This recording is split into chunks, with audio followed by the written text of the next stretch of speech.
जिसने थोड़ा सा कल्चर के खिलाफ बोला हो।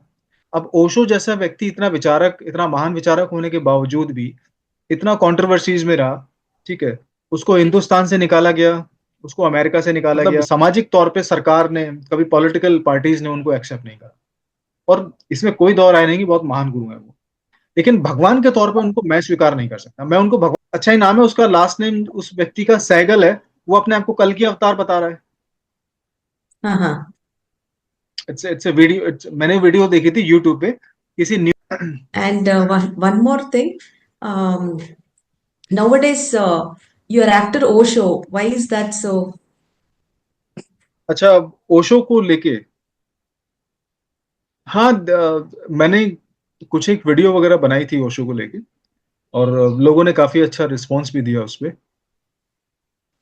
ओशो के लिए मेरे दिल में और हिंदुस्तान के, और मेरे ख्याल से पूरे दुनिया में जितने भी लोग ओशो को पढ़ते हैं, ओशो के लिए लोगों के दिल में बहुत प्यार है, सम्मान है, और रिस्पेक्ट भी है। और सबसे बड़ी चीज, ओशो जैसा जो जो व्यक्तित्व था, ओशो जैसी जो पर्सनालिटी है, वो बहुत महान विचारक है। और मुझे नहीं लगता कि ओशो जैसा कोई व्यक्ति दोबारा इस दुनिया में आएगा, क्योंकि ओशो ने सारी किताबों पे, सारे ग्रंथों पे कुछ ना कुछ लिखा है।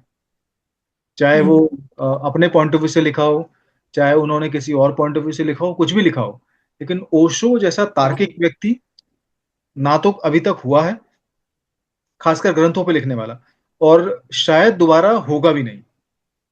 लेकिन ये है कि हमें, अगेन बात वहीं आ जाती है कि हम लोग ना थोड़ा सा जज्बातों में बहकर किसी भी ऐसे व्यक्ति को भगवान मानने लगते हैं। ओशो के लिए हम्म, बहुत, ओशो को जब एड्रेस भी किया जाता था, जब संबोधित किया जाता था किसी मीटिंग में, या आम तौर पे जब ओशो के जो फॉलोवर हैं, ओशो के जो अनुयायी हैं, उनको भगवान रजनीश ओशो कह के भी कई बार बोला गया है।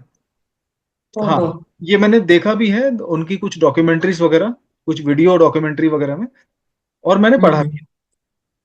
तो बात यहाँ पे ये आती है कि हमारी युवा पीढ़ी, जिनको जरा सा भी या बहुत कम या अधूरा ज्ञान होने के बाद सनातन धर्म के बारे में, वो किसी भी व्यक्ति को भगवान मानना शुरू कर देते हैं। मैं हम्म, ओशो के खिलाफ नहीं हूं, लेकिन क्या ओशो को भगवान कहा जा सकता है?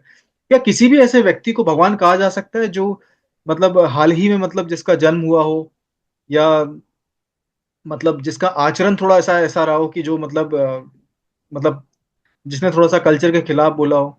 अब ओशो जैसा व्यक्ति इतना विचारक, इतना महान विचारक होने के बावजूद भी इतना कंट्रोवर्सीज में रहा।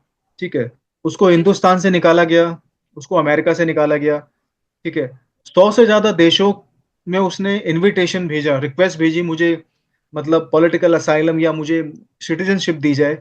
लेकिन उसको 100 से ज्यादा देशों ने, वर्ल्ड के लगभग ज्यादातर देशों ने उसको मना कर दिया। ठीक है, आखिर में वापस वो हिंदुस्तान आए। लेकिन इतनी कम आयु में इतने महान विचारक होने के बावजूद भी, इतने ज्यादा गहराई से लिखने के बाद भी, इतने इतने महान दार्शनिक होने के बावजूद भी, लोगों ने उनको स्वीकार नहीं करा। मतलब सरकार, मतलब ऑफिशियल लेवल पे कभी उनको स्वीकार नहीं किया गया।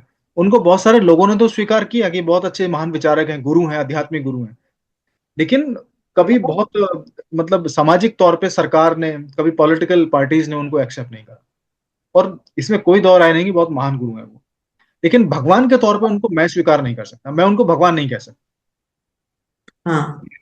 उनकी तुलना जो संत तुकाराम रहे हैं उनसे नहीं की जा सकती, उनकी तुलना जगत गुरु आदि शंकराचार्य से नहीं की जा सकती, उनकी तुलना हम्म, महर्षि वेद व्यास से नहीं की जा सकती।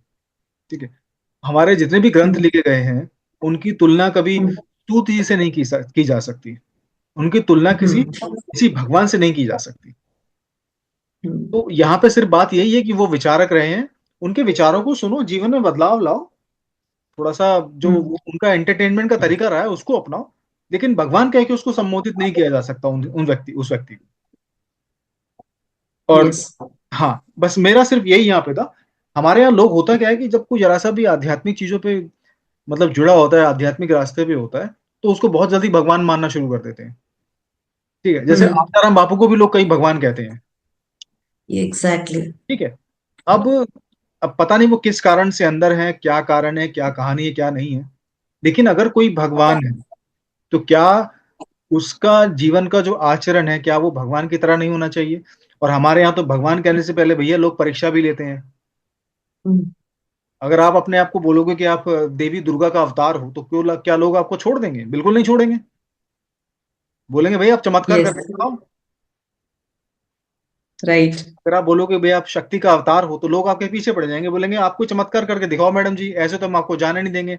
नहीं तो आप माफी मांगो। Correct, correct.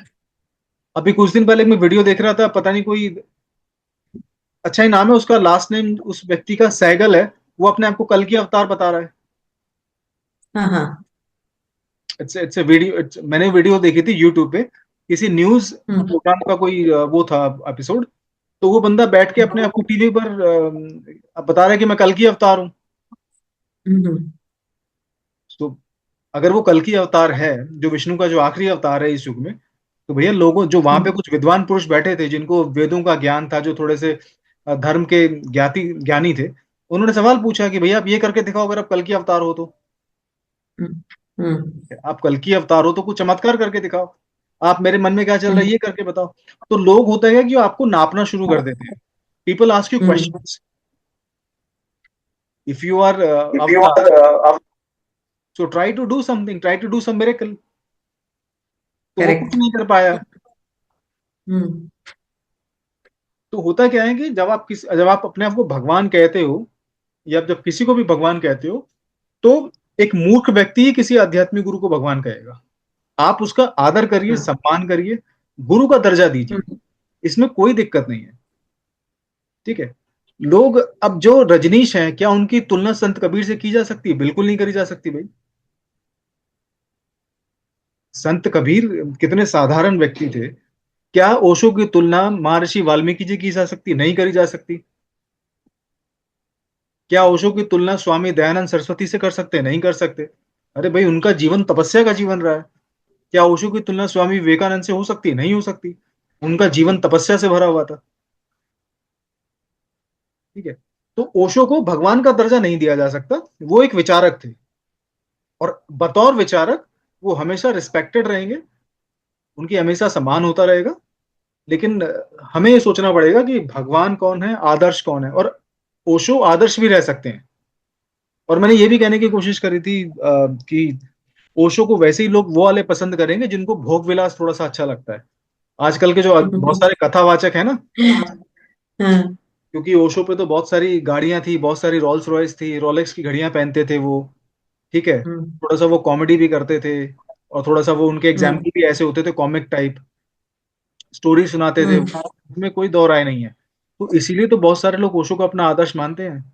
आप मुझे एक बात बताइए, क्या नाम, मंजुला, कि रमन महर्षि को लोग अपना उदाहरण क्यों नहीं मानते? हाँ. आप Correct. He जीवन was very आप, simple man. आप जीवन बिता के देखो रमन महर्षि जैसा। बताते हैं कि जब वो ध्यान में बैठते थे, तो हम्म, कॉकरोच और कीड़े मकोड़े उनके बदन को खा जाते थे, लेकिन वो हिलते नहीं थे। हाँ. समझ रहे हो आप? So that is the difference between Osho and Raman महर्षि। हम्म. सो कुल मिला के, Got it. हाँ, तो कुल मिला के डिपेंड ये करता है कि ओशो को फॉलो करने का कारण ये भी है कि लोग ओशो के जैसा बनना चाहते हैं।